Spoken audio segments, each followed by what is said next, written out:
Magandang araw po sa inyong lahat at welcome po muli dito sa Dame Paler Game Farm. Ayan, natatawa po ako kasi pang ilang take ko na to. Ayan, gusto ko po muna kayong batiin ng ng Happy New Year po sa inyo at sa family nyo. At sana po ay maging fruitful at productive po ang inyong 2024. Lalo na po sa ating mga kaibigang mga nagmamanok at naging hanap buhay na rin po. At ito na rin po yung naging source ng kanilang income, ang pagmamanok. Ayan, mabuhay po kayo. Bali, bago po ako pumunta dun bago po tayo magkwentuhan tungkol dun sa topic natin ngayong hapon, gusto ko pong mag-share sa inyo. Bali pa, late Christmas promo na rin din po. Bali, parang tulong na rin po sa mga gustong magsimula na hindi ganun kalaki yung mga budget nila para magsimula po ng mga quality manok. Ayan.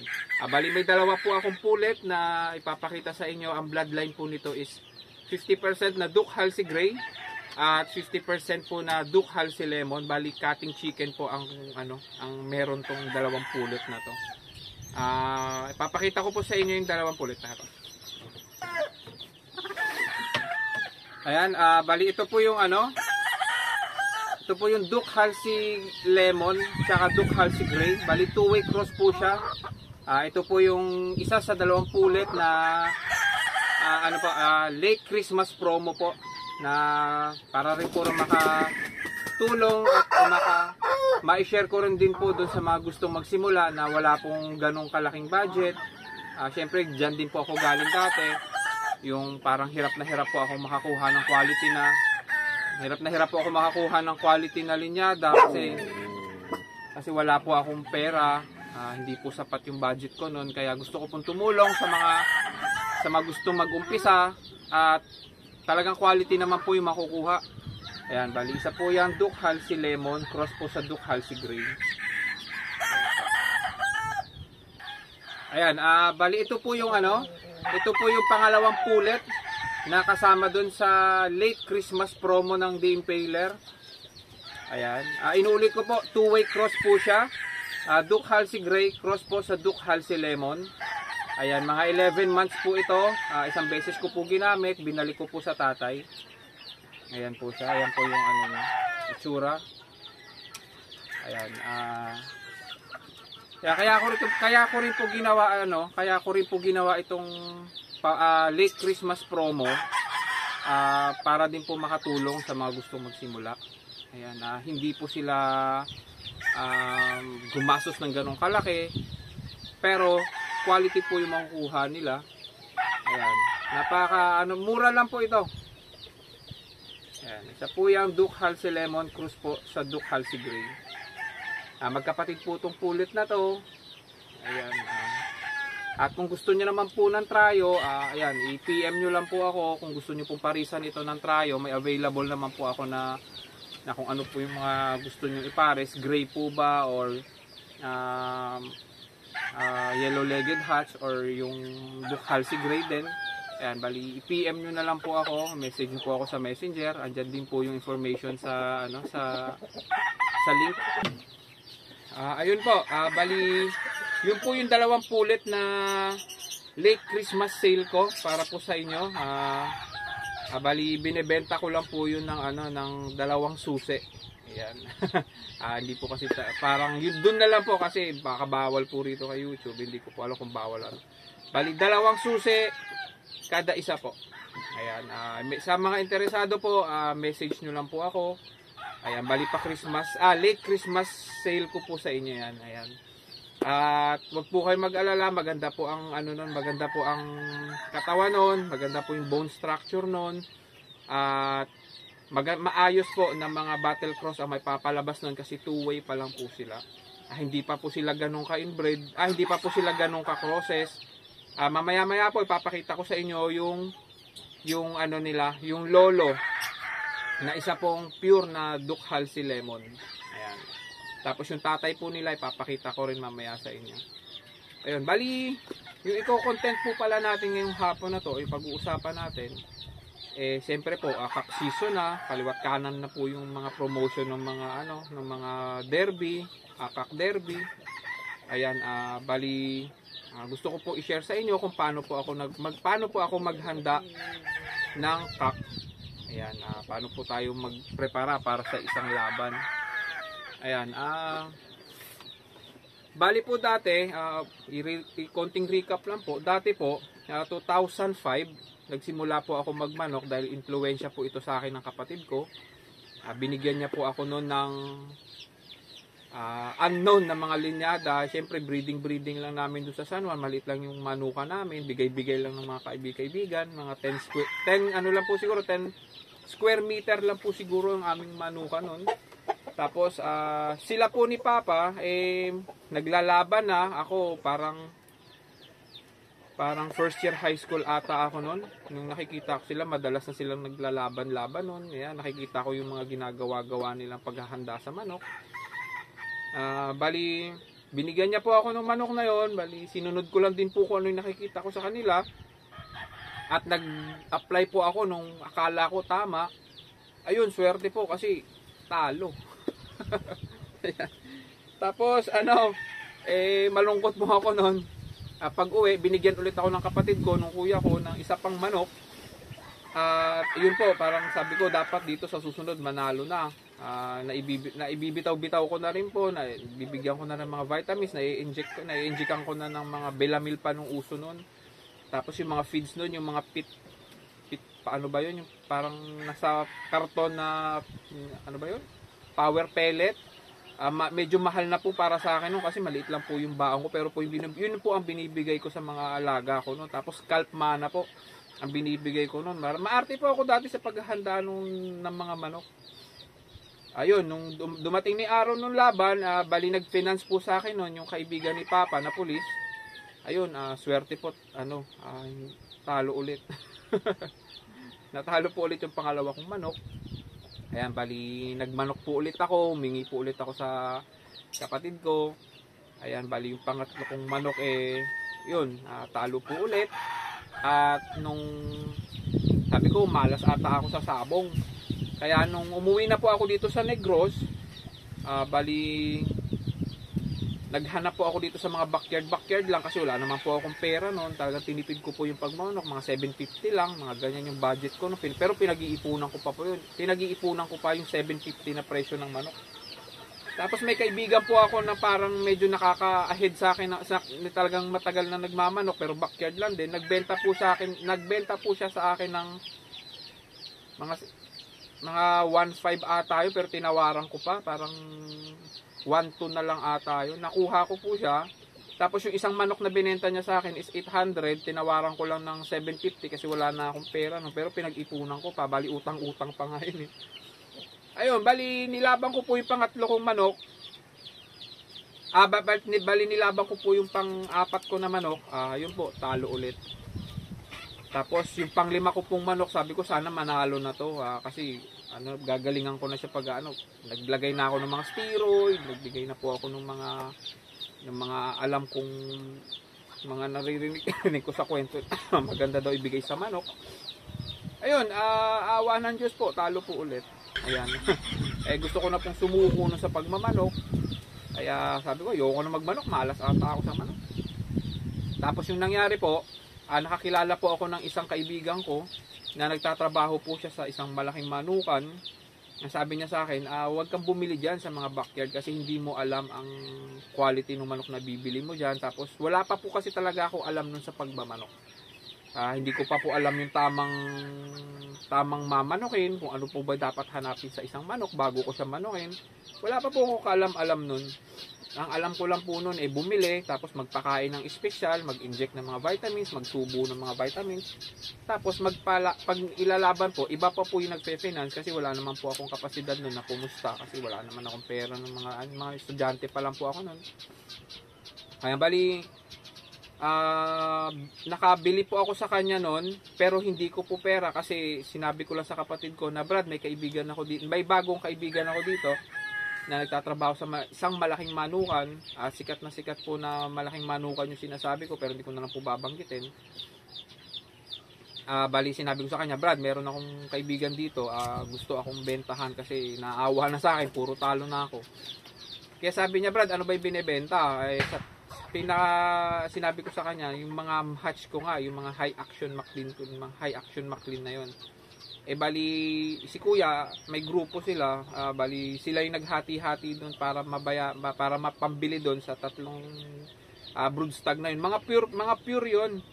Doon lang ako nakakita ng talagang napakagwapong manok. Iba pala talaga yung quality sa mga backyard lang na nanggagaling yung mga hindi mo alam yung mga linyada. Ang layo po pala talaga ng itsura, pati yung hipo ng katawan, yung lakas ng palo, yung timing ng palo, yung pag-deliver po ng paa. Iba po pala talaga sila. Kaya sabi ko, grabe naman itong mga manok na to. Yun po, bali, nagpadala po yung kapatid ko at pinadala ko po sa kanila yung tatlong stag na yon.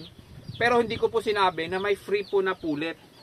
Ayan, bali po yung pulet, sa akin po napunta yung dalawang high action na pulet.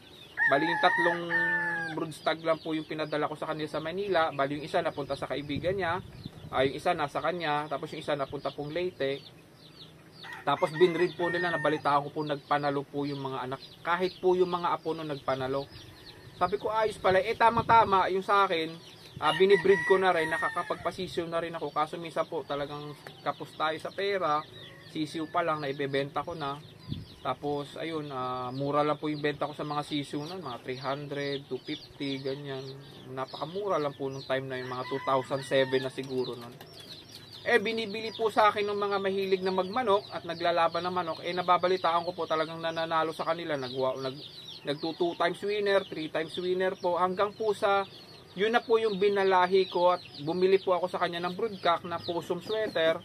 Nagpalit po ako ng broodcock kasi yung broodcock na ginagamit ko noon, partida, crossbreed pa yung broodcock na ginamit ko. Pero yung anak nung high action Maclean na yun na mga pulit, talaga pong nagpapanalo.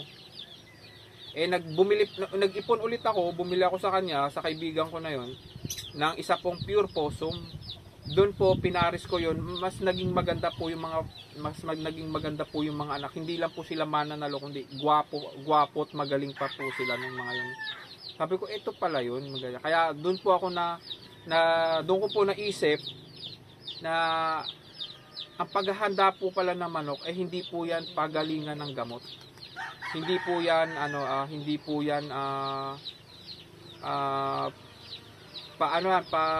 pasekretuhan ng mga ginagawa sa manok. Hindi po yan yung mga tipong nilalagay sa matataas na hapunan. Opo, may konting attribute po, pero hindi po pala yan ang magdadala sa'yo sa panalo, kundi po yung bloodline. Yung mananalong bloodline po pala talaga ang magbibigay sa'yo ng mga multiple na panalo. Doon po ako naliwanagan na ang pagmamanok po ay hindi po nadadala ng gamot. Minsan po kasi may mga manok yung kapatid ko na kinukuha lang sa talian, nilalaban, nananalo, pinupolen. Yun sa mga yung sa magilid-gilid yan, tarik-tarik lang. Yung mga pag may pulis takbo. Ayan, bali nakakadalawang beses manalo yung isang manok. Tapos sabi, ayun, bali dumami po yung mga kliyente, dumadami po yung mga nag-i-inquire. Siyempre yung time na yun, hindi po tayo ganun mahal magbenta kasi backyard lang din po ako dito dati dun sa bahay namin. Nagtatanong, magkano yun? Nakakabenta rin po yung kapatid ko doon, yung mga pinagbebentahan nila talagang nagpapanalo, yung mga apo po ng mga broodstag na yun, nagpapanalo din. Napakagaling po, napakataas po ng winning percentage po ng mga napadala ko sa kanya noon. Ayan, bali, sa akin po, benta-benta lang hanggang sa nagkaroon po ako ng kaibigan na kumukuha sa akin ng mga manok. Siya po yung naglalaban noon. Bumabalik-balik po kasi talagang halos lahat po na nanalo. Kung may matatalo man po sa kanya, talagang pahirapan po bago matalo. Pero lamang po yung panalo. Ayun, bali, kaya nag-breed po ako ng marami nun. At yun, napunta po sa iba, benta-benta lang, ayan. Pero ngayon po, medyo nakakaluwag-luwag na po tayo sa buhay.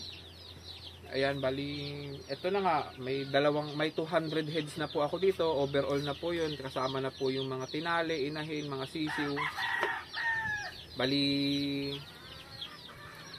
yun na po, bumunga na po yung paghihirap natin sa pagmamanok. Ayan, hanggang sa nagkaroon na po ng The Impaler Game Farm. Ayan. Ayun po, bali isa po 'yun sa napatunayan ko na tulad po sa topic natin kung paano ako maghahanda.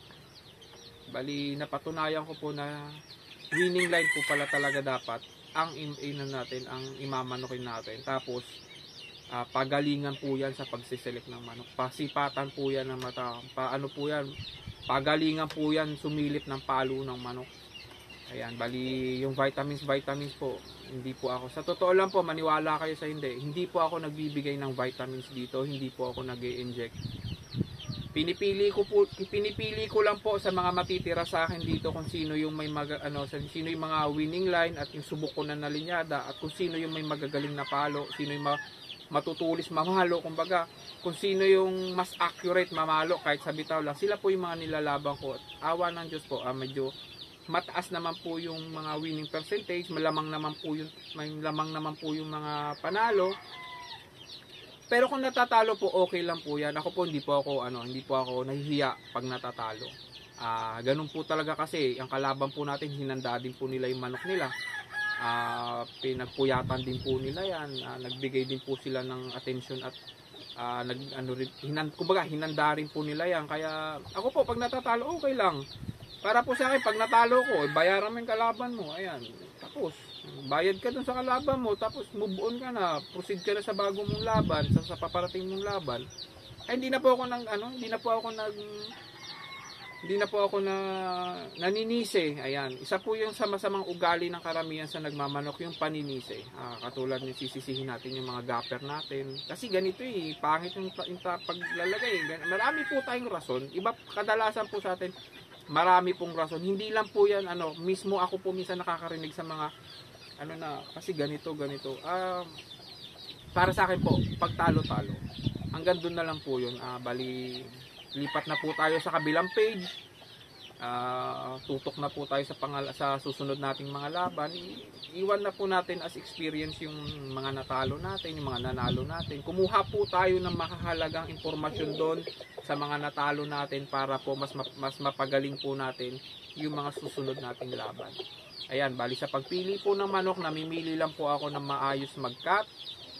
May gameness na manok. Paulit-ulit ko kung sinasabi, cutting at gameness lang po ang hinahanap ko, at timing na palo po. Sa fighting style po, hindi na po ako masyadong nag-iinarte dyan, hindi na po ako masyadong, bonus na lang po kapag may natira po sa aking maganda mag-break. Syempre yun din po yung kukunin natin kaysa sa mga grounder, pero hindi po yun susi para ma-champion po natin yung manok. Inuulit ko po, wala pong fighting style na nagdodomina ng sabong. Ayan, may gameness ka lang, may cutting ka lang, at may tibay lang yung bloodline na inilalaban mo, sigurado mag-i-score ka na. Ayan, bali, ang ginagawa ko po rito, ang pinaka-vitamins ko po rito pag nagse-select po, pag naglalaban po ako ng manok, selection po. Namimili lang po ako sa kanila kung sino yung pinaka naanuhan kong ilaban, napupusuan kong ilaban. Yung hindi ko na po pwedeng ibenta kasi class D na, ganyan. Kumbaga, medyo mababa na siya, hindi ganun kalapad yung katawan niya. Bali ako na po gumagamit noon kasi hindi ko na po pinapadala sa mga buyer yung, kasi siyempre gusto ng mga buyer natin talagang matangkad. Kung ano po yung hinahanap ng buyer, yun po yung pinapadala natin. Kaya yung naiiwan sa akin dito, medyo mabababa na po. Ako na lang po gumagamit nun. At wala naman po akong problema kung mababa ang manok, kasi kung ano po yung height ng manok nyo, yun din po yung height ng kalaban.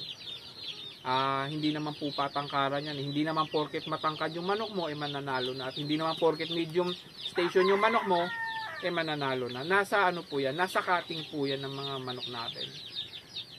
Inuulit ko po, kung ano po yung height ng manok mo, yun din po yung mga kalaban nila. Kaya okay lang po yan. Kung medyo may medium station kayo dyan or may high station kayo dyan, okay lang po yan. Hanggat sa habang nananalo pa po sila, tuloy lang. Pag hindi na po sila nagpapanalo, pag may mga linyada po kayo hindi nagpapanalo, out nyo lang po. Ganun po ganun po kasimple ang pagmamanok. Ayan, bali, yung pa nga pala, yung sa akin po, yung binibigay ko po na feeds sa aking mga panlaban, wala na po akong arte-arte sa mga babad-babad. Masyado na po akong maraming alaga, kaya wala na po akong panahon na magbabad pa. o mag ano-ano pa ng mga luto-luto pa dyan, kung ano pa yung gagawin doon sa pagkain ng manok. Bali, mimix ko na po yung 1 kilong pellet sa 2 kilong grains. Yun na po, tatakalin ko na lang yung bibigay ko na lang sa manok na inilalabang ko. Bali, yung ginagamit ko lang po na nilalagay sa pagkain ng manok yung ano po, yung pure na honey. Yung nanay ko po kasi may mga honeybee siya doon sa bundok, may lupa kasi siyang nabili doon sa bundok. Nagpaalaga po siya ng mga local na parang maliliit na bubuyog. Minsan po nakakapag-ipon po ng mga honey. Ako po yung tumitira nun. Ako po yung gumagamit. At least yun talaga, sure ko na puro. Yun po yung hinahalo ko sa mga pagkain naman. Pero konti lang. Kasi hindi naman marami mag-produce yung mga ganong klaseng honeybee. Yung mga ganong klaseng bubuyog. Hindi naman sila ganun ka dami mag-produce ng honey. Mga 30 to 50 ml lang yung makukuha ko. Ayan, binigyan ko lang po ng pagkain yung mga sisiw kasi ingay. Dami po. Bali, ngayong breeding season, nitong nakaraan po nakapagpalabas po ako ng mga 80 na sisiw, tapos meron pa po ako sa incubator. Kaya ang ingay. Dito lang po ako sa kusina naglagay ng mga sisiw ko kasi doon sa lagyan ko ng sisiw, mga puno na po sila. Ayan, pinakain ko lang kasi ang ingay. Ayan, bali, yun nga po, sa paghahanda po ng manok, wala po tayong masyadong arte dyan. Importante po sa pagmamanok para po sa akin, ang paghahanda po ng manok, pure po yan, more on familiarization. Nilalagay ko na po yan sa karton para familiar na po sila sa karton. 2 times a week po nilalagay ko na sila sa kulungan, 2 hours lang, 12 noon hanggang alas 2 ng hapon nilalabas ko na para lang po familiar sa kanila yung kulungan. Kasi pangit naman po yung kung kailan mo lang sila ikikip, saka mo lang sila papatikimin ng kulungan, o kung kailan mo lang sila igabiyahe, saka mo lang sila papatikimin ng karton. Siyempre parang ninenervyos din po ang mga manok kapag bago sa kanila yung experience na kapag naka-experience sila ng bago, ninenervyos din po yan. Siyempre disadvantage na po sa atin yan. Kahit konting advantage lang po dapat nasa atin po yun. Dapat po sa pagmamanok, sa paglalaban po natin, nasa atin may mga konting advantage po tayo sa paglalaban kumpara sa kalaban. Hindi ko naman po sinasabi na mananalo tayo, pero may konting advantage lang tayo. Ayan. Tapos po, ginagawa ko po rito sa paghahanda ko ng manok, niro-rotate ko po yung manok. Hindi ko po siya yung nilalagay lang dyan. Iniikot ko po siya sa nagpapalit po ako ng mga talian. Kunyari, dito siya ngayon, bukas dyan, sa kabila. Ganyan. Iniikot ko po siya sa buong manukan. Hindi ko po siya hinahayaan na nasa isang lugar lang siya, ganyan. Tapos regular po, kada Sunday po binibitaw ko siya hanggang tatlong salpukan lang, awat na. Pero hindi ko po pinapatagal. Ayan, bali more on familiarization lang po. Para po hindi nervyusin yung alaga yung panlaban natin sa day of fight. Bali patikimin niyo na po sila ng karton kahit once a week lang. Tapos 2 times a week po na ilagay niyo na rin sila sa kulungan kahit 2 hours a day, 2 hours lang. 12 noon hanggang alas 2 ng hapon. Tapos ayan, ispar-spar nyo na lang, tapos iikot nyo po sa mga manukan nyo, ilabas nyo dyan sa kabila. Kung pag may naghamon po sa inyo ng spar dyan sa kabila, idayo nyo po yung manok nyo doon. Idayo nyo para sanay po sila na dinadayo sila, para hindi na po sila manibago kapag dinala po natin sila sa sabungan. Kasi hindi naman po yung sabungan yung pupunta sa manukan natin. Tayo po ang pupunta sa sabungan. Kaya kung ano po yung pwede na nilang ma-experience doon, bali dito po sa sabungan, sa manukan natin, pa-experience na po natin sila. Ang sabungan po maingay. Makakasilaw po yung mga ilaw. Tapos ayan, bali doon po ikukulong muna sila, ililimber sila para sanay po sila sa mga gagawin sa kanila sa araw ng laban. Day 1 pa lang po, ipa-experience nyo na sa kanila. Ayan, sa feeds naman po, hindi po ako masyadong maarte. Yung sinabi ko sa inyo, wala na akong binababad-babad. Honey lang, tsaka virgin coconut oil lang pala hinahalo ko sa feeds nila. Konting-konti lang. Yun lang po, wala na po akong vitamins kasi hindi ko po trip yung magbigay-bigay ng ganyan. Gusto ko po makita yung performance ng manok sa ibabaw ng ruweda na natural niya na galing. Yun po yung gusto kong makita, kung ano yung tunay na kakayanan ng isang linyadang yan. Ayan, kaya hindi po ako nagbibigay ng mga inject, mga subo-subo na mga vitamins. Wala po ako niyan dito sa The Impaler. Yun na, pinagtatawanan nga minsan ako, kino-question nga ako minsan ng mga kaibigan ko. Sabi niya, magbigay ka naman ng vitamins. Sabi ko, bakit? May may natulog ba sa nilabang ko? Wala naman na, di ba? Halos tanamaan na nga sa kilikili, buhay pa, pumapalo pa. Kung nasa bloodline kasi yan. Ang tibay na manok, uulitin ko, nasa bloodline po yan. Wala po yan sa pharmacy. Hindi po nabibili ang tibay ng manok sa sugat. Ayan, hindi po nabibili yan, nasa manok po yan. Wala pong gamot na kaya mag-extend ng buhay ng manok pag tinamaan po sila sa fatal na area. Ayan, pag tinamaan po yan, sinisigurado ko po sa inyo kahit anong quality pa ng manok, pag tinamaan po yan sa fatal na area, power off. Parang Bluetooth yan, power off. Kaya wala pong gamot na pwedeng mag-extend ng buhay ng manok pag tinamaan po sila sa heart nila o di kaya sa baga. Ayan. Bali, kung gusto nyo po ng matibay na manok, maghanap po kayo, mag-invest po kayo sa matitibay na bloodline. Kaya po ako bumili kay Sir Joey Lacson ng Blue Face, kasi ang Blue Face po, isa sa pinakamatibay na bloodline sa basaan. Nakapikit na po yan, tutuka pa yan, ganun po katibay ang Blue Face. Kasi dati po 2012 nagpadala po ako sa kapatid ko ng Blue Face Blue Face po ni Otik Hiroso. Grabe po yung naging record sa kanya noon. Doon po siya sumikat, talagang hinabol po sa kanya yung linyadang yun. Pangit lang po ng mga manok yun, pero grabe po ang cutting at gameness noon. Pag na-cross po sa ibang linyada yung grabe, as in parang one hit delete lang po yung mga kalaban sa kanila. Doon po kaya yun po, bali nag-invest po ako sa mga old but gold na bloodline dito po sa Impaler. Mga old line po ang pine-preserve ko rito, hindi po yung mga bagong linyada. Ayan yung mga broodcock ko po rito, pag tinignan nyo po mga luma pa po ang itsura nila. Ayan. Bali mamaya-maya po papakita ko sa inyo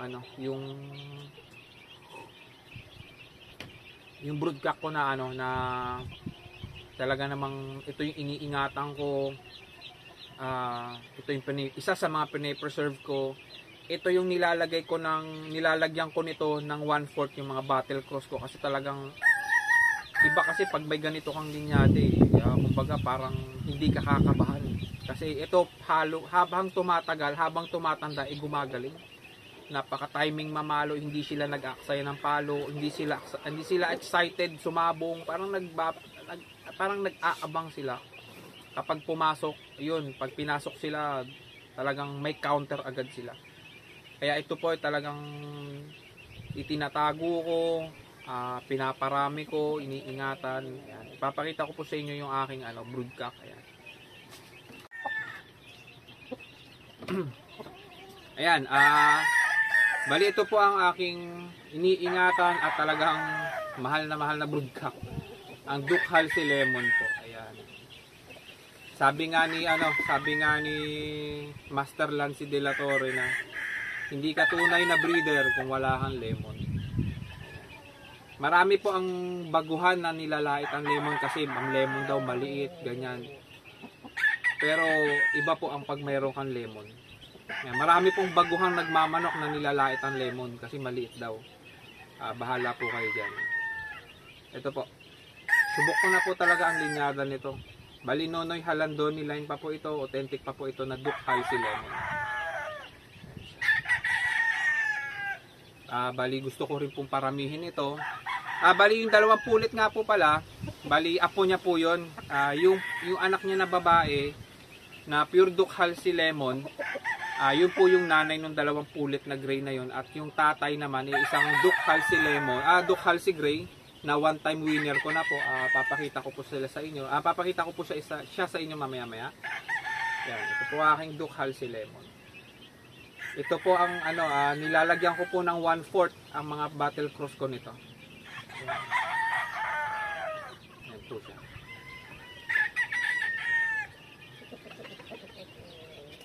Ayan. Ang palo po nito direkta sa katawan.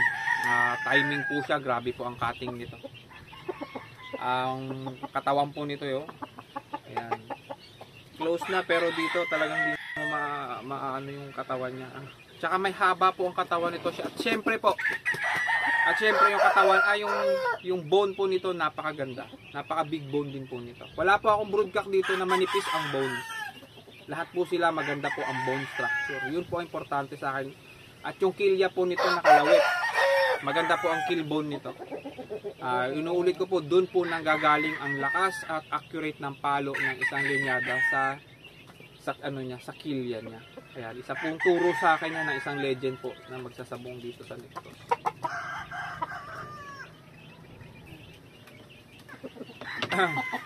Ayan,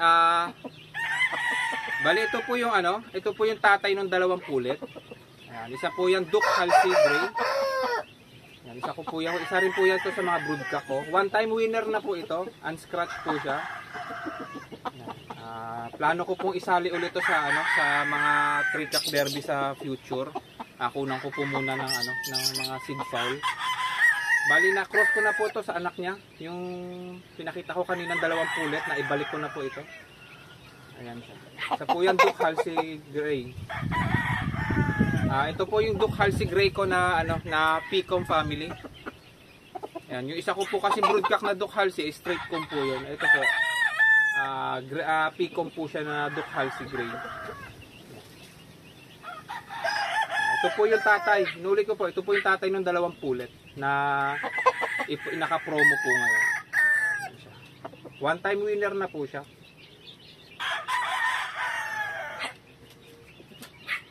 Yan po yung mukha.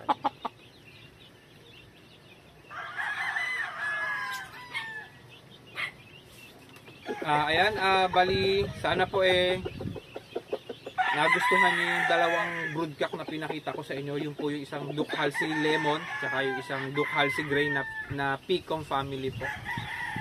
Ayan,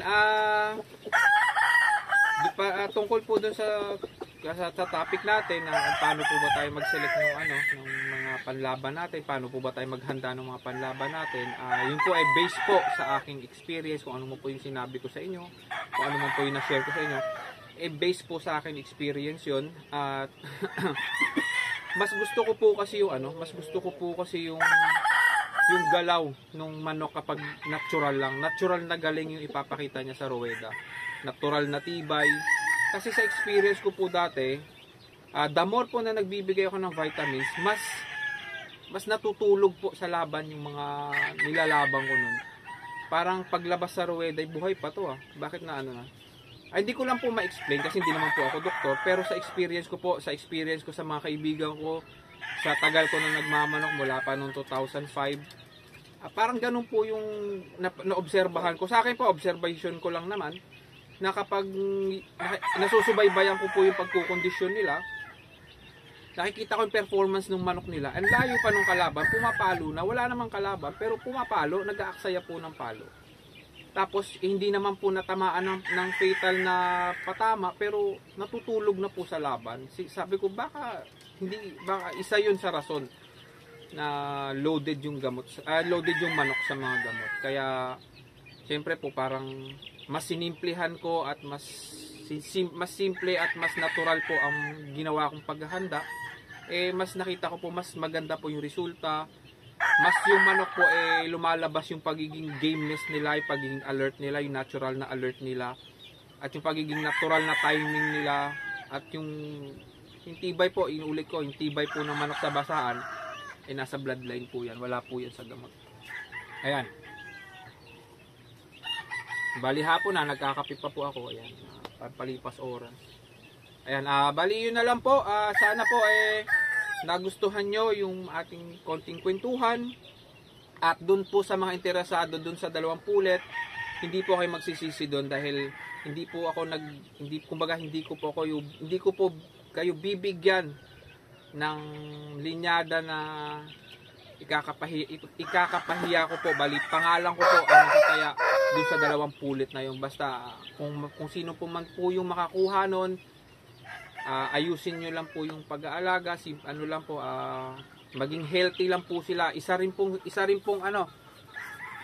sa susi sa matagumpay na na laban yung healthy na manok. Tatandaan nyo po yan. Ang healthy na manok po, isa rin po yan sa nagpapatibay sa laban sa isang manok. Kung healthy po yung manok nyo, ayan, hindi po agad-agad bibigay yan, lalo't may buhay pa po sila. Bali, panatilihin lang po natin na healthy yung mga panlaban natin. At kung magkasakit man po sila, medyo bigyan po natin sila ng mahabang pahinga bago po natin ulit ihanda. Wag na po natin ipilit kasi po hindi na po maganda ang sitwasyon ng isang manok kapag nagkakasakit po sila, lalo na po ang respiratory. Kahit anong gawin po natin, hindi po tayo Diyos para sabihin kaya yan, hindi po. Ilang beses ko na pong na-experience yan na pinilit ko yung isang may sakit. Bali binigyan ko lang siya ng 10 days na pahinga, nilabang ko, ayun po, hindi na kinaya, hindi kinaya ng katawan. Talagang iba pa rin po yung hindi nagkakasakit sa nagkasakit na. Ayan, bali inulit ko po sa gusto pong mag-avail ng dalawang pulit natin, kontakin nyo lang po ako. At kung gusto niyo naman po ng tryo, ay meron naman po akong mga option dito. Kung ano po yung gusto nyong i-try, ipares doon na broodcock, brood bull stag doon sa dalawang pulit na yun, para pagdating po diyan sa inyo, magbi-breed na lang po kayo at hindi na po, bali battle cross na po para makahabol din po sa breeding season at sa mga bandidan ngayong season, para maisali po sa mga stag season, sa mga stag derby sa bear month.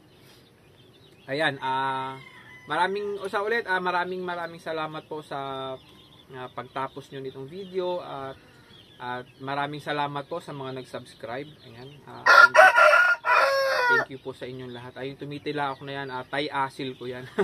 Kaya medyo mahaba yung yan, tumitila ako niya. Ayun, hanggang dito na lang po, at God bless po sa inyong lahat, at enjoy lang po tayo sa pagmamanok, at ingat po kayong lahat.